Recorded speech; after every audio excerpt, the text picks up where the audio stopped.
लंका में युद्ध अपने चरम पर था। चारों ओर रणभेरी बज रही थी। भगवान श्रीराम की सेना रावण के राक्षसों से युद्ध कर रही थी।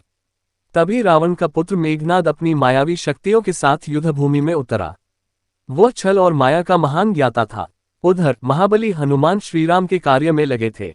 तभी माता आदिशक्ति प्रकट हुई। हनुमान ने विनम्र होकर कहा, माता, अपने इस पुत्र पर कृपा करें और मेरी सहायता करें। माता ने आशीर्वाद देते हुए कहा, हनुमान, तुम अपना समय व्यर्थ के कार्यों में नष्ट मत करो। श्रीराम के कार्य में विलंब क्यों कर रहे हो? अपने लक्ष्य पर ध्यान दो, विजय तुम्हारी होगी। हनुमान ने सिर झुकाकर प्रणाम किया और बोले, ऐसा ही होगा माता, मैं अवश्य प्रभु श्रीराम का कार्य पूर्ण करूंगा। माता ने आशीर्वाद दिया। विजयी भव पुत्र। हनुमान तुरंत युद्धभूमि की ओर बढ़े। तभी मेघनाद प्रकट हुआ और हंसकर बोला, वानर, तुमने मेरे दुर्भालोक की शक्तियों को निष्प्रभावी कर दिया, किंतु अब मैं तुम्हें तृतीय लोक ले जाऊंगा जहां तुम्हारी सारी शक्ति समाप्त हो जाएगी। ये कहकर उसने अपनी मायावी शक्ति से प्रथम, द्वितीय और तृतीय लोक की रचना कर दी। चारों ओर अंधकार छा गया। भ्रम, भय और माया का जाल फैल गया। लेकिन हनुमान मुस्कुराए और बोले, बस बहुत हो गया तुम्हारा ये छलावा। मैं अभी इसी क्षण तुम्हारी सारी माया समाप्त करता हूँ। जय श्री राम। हनुमान ने श्रीराम का स्मरण किया। उनके शरीर से तेज प्रकट हुआ और उन्होंने एक ही प्रहार में मेघनाद के तीनों मायावी लोकों का विनाश कर दिया। मेघनाद क्रोधित होकर बोला, वानर, तुमने मेरे मायावी त्रिलोक का विनाश कर दिया, किंतु अब मेरी ऐसी शक्ति देखोगे जिससे तुम परिचित नहीं हो।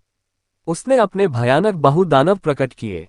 वे रक्तपिपासु राक्षस थे और चिल्ला रहे थे, रक्त चाहिए हमें, तुम्हारा रक्त चाहिए। हनुमान समझ गए कि इन्हें एक एक करके हराने में समय नष्ट होगा।